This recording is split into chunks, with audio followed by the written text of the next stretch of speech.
নারায়ণগঞ্জে ঢাকা-নারায়ণগঞ্জ রুটে বাস ভাড়া ৫০ টাকা থেকে ৫ টাকা বাড়িয়ে ৫৫ টাকা করায় নারায়ণগঞ্জের নাগরিক সমাজে যেমন ক্ষোভের সৃষ্টি হয়েছে, তেমনি সোশ্যাল মিডিয়ায়ও প্রতিবাদের ঝড় উঠেছে।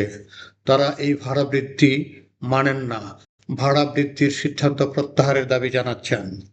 অনেকেই মনে করেন বাস মালিকদের সঙ্গে যোগসাজশ করে জেলা প্রশাসক ও বিভিন্ন প্রতিষ্ঠানের কতিপয় নেতারা বাস ভাড়া বৃদ্ধির সিদ্ধান্ত নিয়েছেন।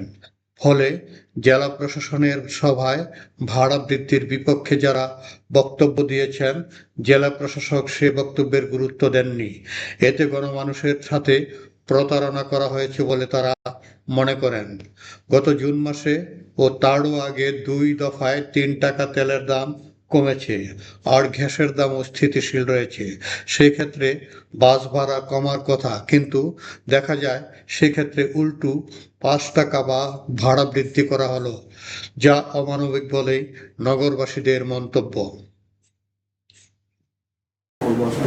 তারা কিন্তু ঢাকা থেকে নারায়ণগঞ্জ পুরো রুটের ভাড়া ৬১ টাকা দেখাইতেছে। এর মাঝখানের যে ডিভাইডিং গুলো, সেটা নিয়ে কিন্তু কোনো আলোচনা হচ্ছে না। কোনো চাঁদা দিতে হবে না, সুতরাং সেইটার উপরে বিবেচনা কইরা সেই সময় ৫০ টাকা করা হয়েছে এবং সেই ৫০ টাকা সবাই মেনে নিছে। এখন তো আর ওসমান পরিমাণ নাই, সুতরাং চাঁদা তো তাদের দিতে হয় না। যদি দিতে হয় তাহলে এক জিনিস, আর যেহেতু দিতে হয় না সেহেতু ভাড়া কমবে। বাস যারা কিনেছেন, বাস যারা চালাচ্ছেন, বাসের মালিক হয়েছেন, তাদের ঠকানো আমাদের কোনো দরকার নেই, আর আমরাও ঠকে যাই, এটা আমাদের হওয়া উচিত না। বাংলা সিট পাওয়া গেছে, তাহলে আপনি যেহেতু বাংলা সিট পাইছেন, ৪৫ সিট তারা করে, ওই হিসাবে আপনি সিদ্ধান্ত দিবেন। এই সিদ্ধান্ত আমি মনে করি আমাদের এখানকার যে হাউস যারা আছে সবাই মেনে নেবেন। যে সরকারি যে নিয়ম আছে, নিয়মের ব্যত্যয় না ঘটাইয়া তাদের ভাড়া যদি সরকারি নিয়মে ৩০ টাকা হয়, ৩০ টাকাই তাদের মেনে নিতে হবে।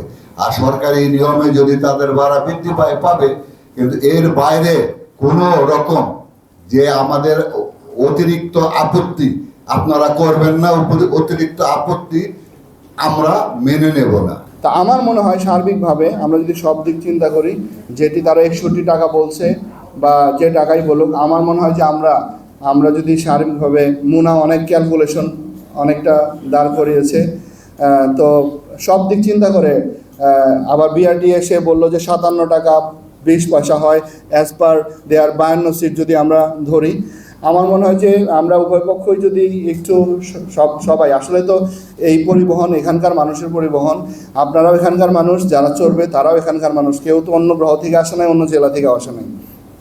তো এটিকে আমরা ৫০ টাকা যেটা আছে সেটাকে আমরা যেহেতু ওনাদের একটা দাবি বা বাস্তবতার প্রেক্ষিতে আমরা এটাকে ৫৫ টাকা পর্যন্ত আমরা মনে হয় করতে পারি।